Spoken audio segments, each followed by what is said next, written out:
Hello, I'm Mayor Rick Goldring, and welcome to Burlington Matters. Burlington Matters is a program here on TV Cogeco where we have topical discussion with community leaders about the news and events within the city of Burlington. Each show has a different focus, and today our focus is a little different. We're going to talk to some social agencies in the city of Burlington that make a big impact for those people in need in our community. With me today is Carm Bozzo. Carm is the development manager with Halton Women's Place.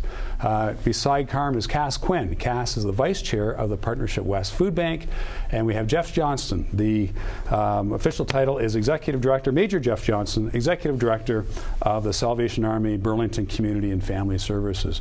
Welcome to you all. I'm thrilled that you're here. At so many times I have the opportunity to speak in public. I brag about Burlington and talk about the fact that we are the according to Money Sense magazine, the best medium-sized city to live anywhere in the country. We're one of the top cities of any size to live in Canada. We offer great quality of life for people, but not everyone. There are people in our community that have significant challenges. There's about 16,000 people that live below the low-income threshold. We're like other cities, other major cities that have social issues with regard to domestic abuse and underemployment, unemployment, mental health issues, physical disabilities, and on and on. And your organizations make a big impact in our community. So, Carm, I'm going to start with you. Okay. You're with Halton Women's Place. You have been for a few years. Halton Women's Place helps women under very unique circumstances. Can you tell us about the vision and the services that you provide at Halton Women's Place? Sure, yes. Halton Women's Place is the only women's shelter in the region. So we operate two shelters, one in Burlington that has 30 beds. Our vision is to help those women who are living in abusive and violent homes and relationships. We want to let them know that there's a place for them to go, a place for them to call, workers that will help them in the community, help them with getting to the right resources that they may need. We operate, at capacity or over capacity for many times of the year, and so we just want more and more people to know that there are shelters in Halton too that can service their needs. So, how many people do you serve in a typical year? Because you protect women, but also their children under extremely difficult circumstances. Yeah, absolutely. Last year we helped approximately 1,200 women and children, and that's through our residential but also our transitional support program. So we are seeing a great deal of families that are still needing our services, regardless of the fact that it's 2016, and we think that this type of issue would be decreasing or eliminated. That's our goal, of course, our end goal, but we're not seeing that at all. One of the interesting things about abuse against women is the fact that it's widespread and it's not in any one demographic or ethnic group. Can you elaborate about that? We know that abuse happens in all communities. We know that abuse has no boundaries. So we see women who, yes, are at the poverty line or below the poverty line. We see women who are professional, women that go to work every day and have come from 4-car garages that need our shelter services. We see women with lots of children, women would come up with 6 kids sometimes. We see women that are now in their senior years that need our services. So we're definitely seeing a different age demographic, seeing more elderly women coming into the shelter, and as well culturally we're seeing a diversity in our women. We'll come back to you later on the program. Cass, here with the Partnership West Food Bank. The food bank has been in operation for a number of years. How long has the food bank been around? It opened in 1991, so we're actually celebrating our 25th anniversary, which is not a great thing. Because I was going to say celebrating is an interesting it's interesting word to use. That we're still able to help. But and the name comes from a group of churches in the west end of the city decided they had to do something in 1991, and they actually got a truck, and that's how they started the business. And they said, well, we're only going to be in business for 6 or 8 months, and of course our goal is to go out of business. So we've been feeding Burlington for 25 years, and that's all we do. We've always felt very strongly that you can't be in too many different avenues in terms of helping people. So we've stayed with food. We intend to stay with food. We have people come to us directly, as well as we've You know, we've got a number of cupboards around the city. We work with a number of churches. We work with a number of dinners. So 5-7 years ago, we were feeding maybe 7,500 people. Today, our numbers haven't increased as such, except if you take it into consideration all the partnerships we've formed. It's probably closer in the range of 10,000 to 12,000 people a year. We have cupboards around the city to help people. We have churches that have drop-in cupboards that you can get a meal tonight and then come and see us. So that's basically what we do. And it's not our food. We're the conduit to the community. We're given the food by corporations, by people. We spend probably $70,000 a year buying milk and bread and the necessities of life. And our main goal is that we'll provide food to people, the same food that we and our families will have. That's just the way it is. And we go from the younger, I guess the young people that we have 16 and 17 year olds coming in that are not living at home. We have 80-year-olds coming in who are living on $1,000 a month. So it's not a lot of fun at times. We're successful at doing it because I think our volunteers and our people really care about it. We'll come back to you. Jeff, the Salvation Army is a wonderful brand. Been around for a long time. It's probably one of the most respected and recognizable brands, if I can use that terminology, for social agencies. Tell us about the sort of work you do here in Burlington. What are the types of circumstances that you help people under? We offer a wide variety of services to Burlington residents. We have a food bank that we operate. We provide income tax preparation, which is really important for low-income families to get in the queue with the government to receive other resources from the government. We provide a variety of utility assistance programs to help people when they get behind on their utilities.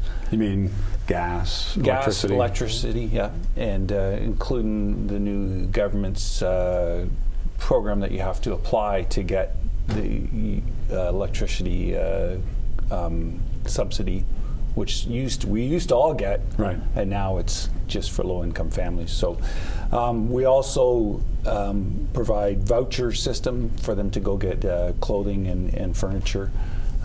Salvation Army also operates some housing in Burlington through our Oakville office, but it's still in Burlington and that. So we have a wide variety of things we try to do, and always trying to think about new things that might be needed and where their gaps are. We try to, meet whatever the need is. So, yeah. So where do your clients come from? How do people get referred to you, or how do people come to you?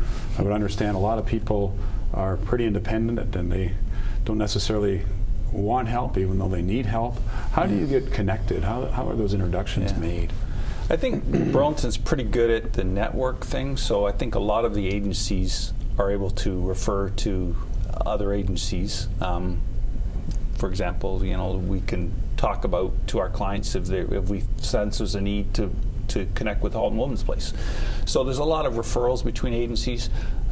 We have a website where people can find out. Most of the government workers would be able to tell them, go to the Salvation Army if you're in this part of the town and get the help and that. So we see a wide variety of people, from, as Cass said, from the old to the young, people that are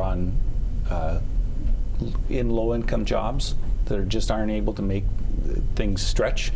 People that have recently lost their jobs. Sometimes you see people come in that are very newly unemployed, and just the bills of life have overrun them, and that they never come to a place like ours. So we're able to help them out through that patch of their life while they get things readjusted. And so there's a variety, a diversity of people that come in for sure, and from a wide variety of ethnic backgrounds, absolutely. So, Cass, there's been, you mentioned that you serve about 7,500 people, and that hasn't changed, but the overall number, because of your partnerships and the community dinners with the churches and others, and I understand you also work with Halton Women's Place to some degree, is my understanding. Yes, we, Jean Longfield and John Tate, who started the Burlington Eagles Gift of Giving Back, and have come up with basically the largest private food drive in the country. We share the food. We'll share it with Carpenter Hospice, Halton Women's Place. We share it with places like Compass Point Church, Wellington Square, when they're having a dinner. They have a dinner every Friday night where they're feeding 250 people. We help with the food and in other ways. So we're going right across the spectrum from Appleby Line, Appleby Church. They have a cupboard. We provide it to them. My best guess, Mayor, would be that if I took all of our numbers together and put it in a scary number, it would be that we probably provide somewhere around 230,000 meals to the Burlington community every year. Wow. And if you look at it that way, it's one thing to say you're feeding 7,500 people. It's another thing to say that we're providing close to 250,000 meals in the community. So since 2008, there's been a change in the economy. There's been a change in employment, and there's more, I think, underemployment for people. Have you noticed that with the way you serve people and the interaction you have? I mean, years ago, hopefully people came in once through a difficult patch in their life, and they were able to get their feet back on the ground, and they didn't have to come back. What percentage are people like that, and what percentage are people more regulars, for lack of a better term? Probably half of the 3,000 actual visits a year are people who have been coming for more than a year. We've seen a major increase in single males, for example. We've seen a major increase in people who have jobs but are getting the 18 hours a week at whatever they happen to be. They're not, most of these people don't want to be there. And I would say half of them in the end will come for 6 months or so, and then they'll leave. And an interesting part of that is that we had one guy did that, came once, and he was an entrepreneur. He had lost his business. And I said to him, come on in, we'll give you food, but it's going to cost you. And he said, didn't you hear me? I said, yeah, but you're going to get back on your feet, and when you do, you're going to help us. And a year later, he walked in and handed me an envelope, and he said, you told me to pay back. I said, hang on here. I said, let's get your name and address so we can send you a tax receipt. He said, no, this is personal. And it was significant. He gave us $2,000. But the reality of it is we get a fair number of people whom we've helped, and they come back and want to help either as a volunteer or donate. It's kind of interesting. We're overdue for a break, so I've got to cut in there. I didn't want to cut in because I think that's a really, really interesting story. Yeah. If you just tuned in, you're watching Burlington Matters. I'm Mayor Rick Goldring. We have Jeff Johnston of the Salvation Army, Cass Quinn of the Partnership West Food Bank, and Carm Bozzo of the Halton Women's Place. And we're going to be right back with more discussion. Welcome back to Burlington Matters. I'm Mayor Rick Goldring, and today we're talking about social agencies that serve many people in the city of Burlington. We have Jeff Johnston of the Salvation Army, Cass Quinn of the Partnership West Food Bank, and Carm Bozzo of the Halton Women's Place. Carm, the Halton Women's Place has been around for how long? Over 30 years. Over 30 years, yeah. So you think of the thousands of women and children that you served over that period of time. It's pretty dramatic. The whole issue of violence and abuse of women. It's been around for a long time, unfortunately. For the last several years, we've had the vigil about the Montreal massacre. Yes. And I know at the vigil in 2014, so over a year ago, it really hit me when stats were read about the number of women that were killed by their life partner from the time of the Montreal massacre until today. I mean, the numbers haven't changed. Not really. You know, there's a statistic that says 1 in 4 women in Canada are being abused. we know that that is what is being reported. So we really believe it's closer to 1 in 2, 1 in 3 women. So the statistics are not changing. I think what is changing is just the awareness part of it, so that people know that it's okay to talk about it. We're trying to make more and more women feel more comfortable in coming to say that this is happening in their homes, so they don't feel the shame. There's nothing to be ashamed about, nothing to feel guilty about, but knowing that there's somewhere to call, someone who will never judge, and to let them know that they have options. So it's interesting, there's been a number of high-profile celebrities who have been accused lately. And I think years ago, well, in one particular celebrity's case, allegedly, Yes. the behavior had been going on for an awful long time. And now, through the bravery of one Yes. woman who's come forward, there's actual criminal charges. You know, it's a difficult thing to talk about when you're talking about 1 in 3, 1 in 4. I mean, there's 3 of us here. Yes. 3 men here. I mean, Yes. are one of us like that? Yeah. What is the cause of all this? It's really about power and control. It really is. And also we do believe that it's a cycle of violence. So we are extremely ecstatic that our public education program, which is fully fundraised, has gone from 1 full-time staff person, full-time teacher, to 2.5 now within the last couple of weeks. We were very, very fortunate to get a great donation from an anonymous donor who really believes that we need more and more educators from Halton Women's Place to go into the schools to talk to our children and youth about healthy relationships, about media stereotypes and gender stereotypes, and dating and violence and dating in the law.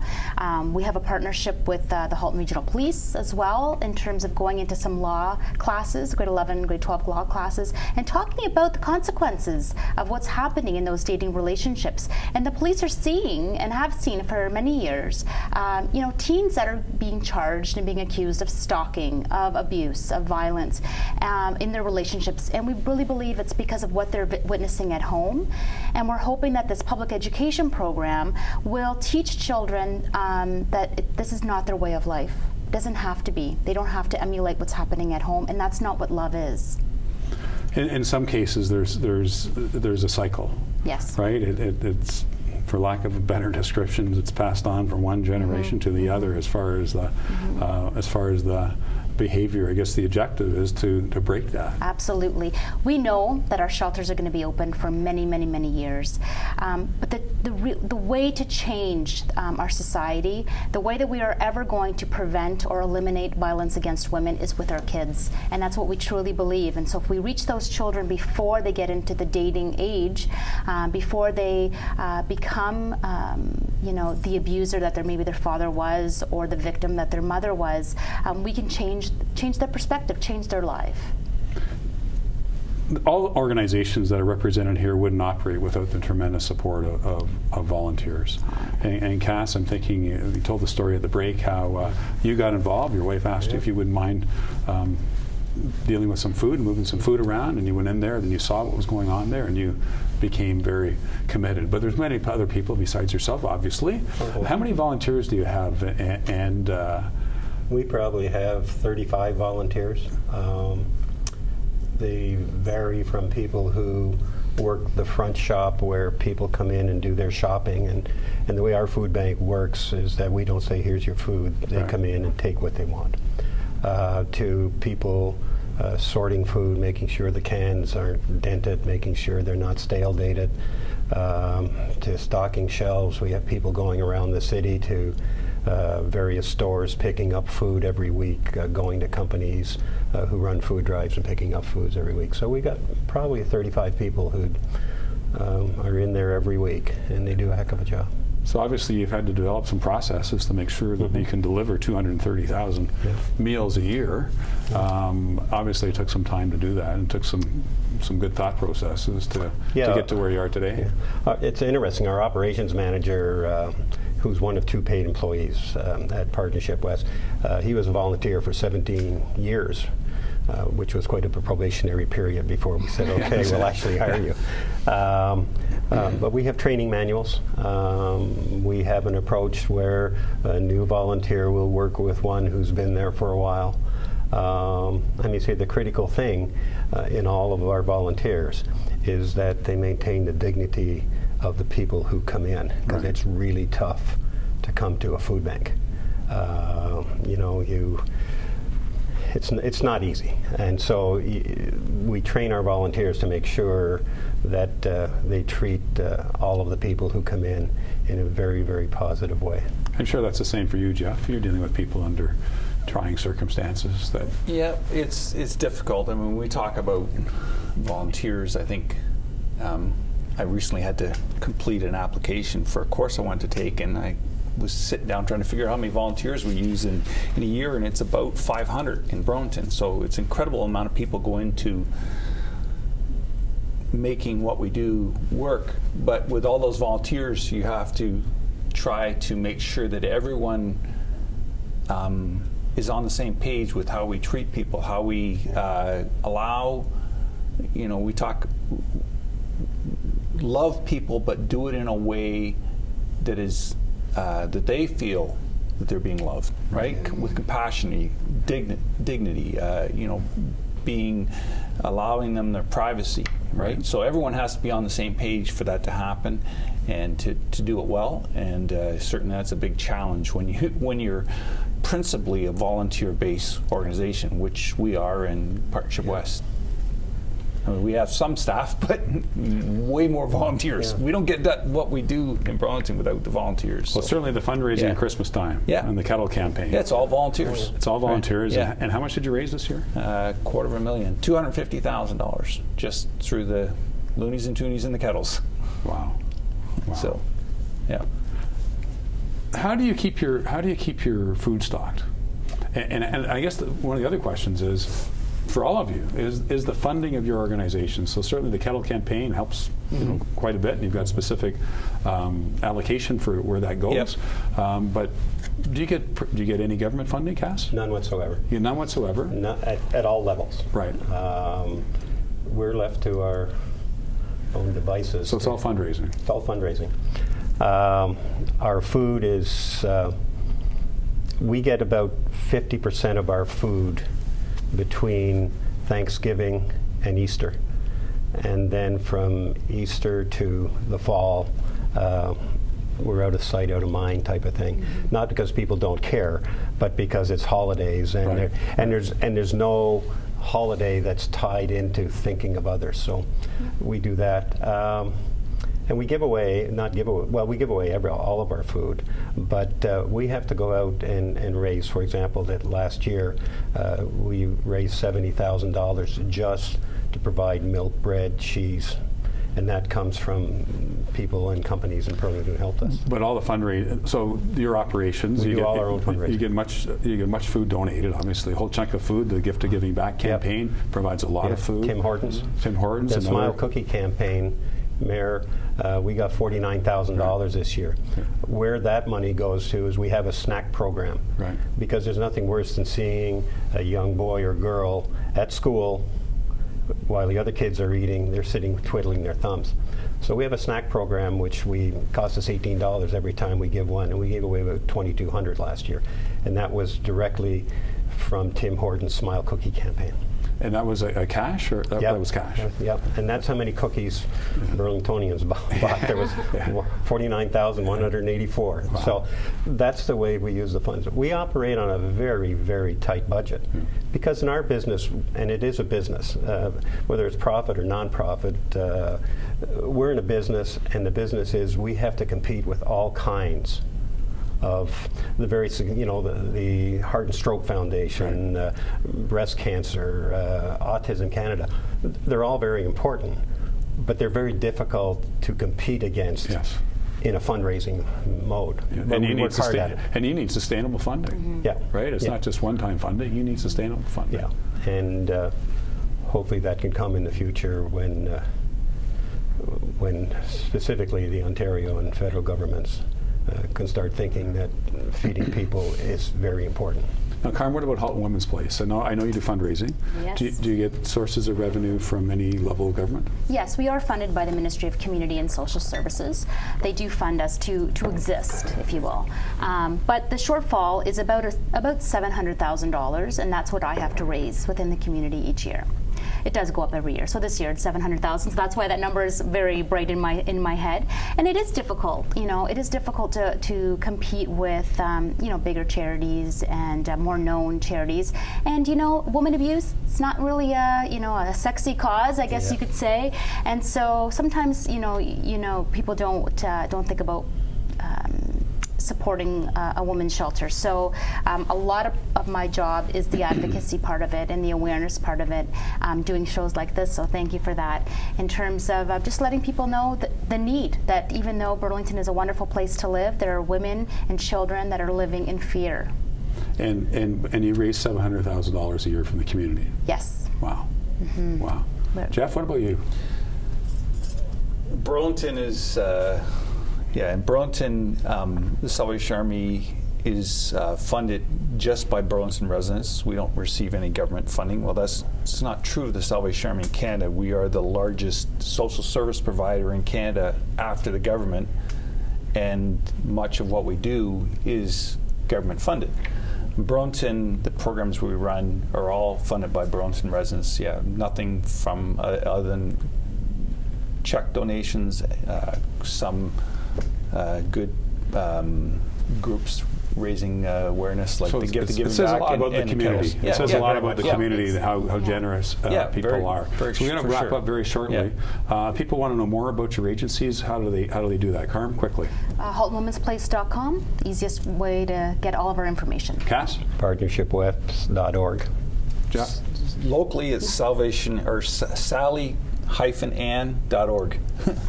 Okay, well, listen, thank you all very much for joining me today. I think it's so important to talk about the challenges that people have in our community and talk about the people that are serving those particular needs. We're very fortunate. We have a caring, connected, and compassionate community with so many different agencies, including yours, representing your agencies, that really look after people every day in times of need. So in any event, thank you very much for tuning in. We'll see you next time on Burlington Matters.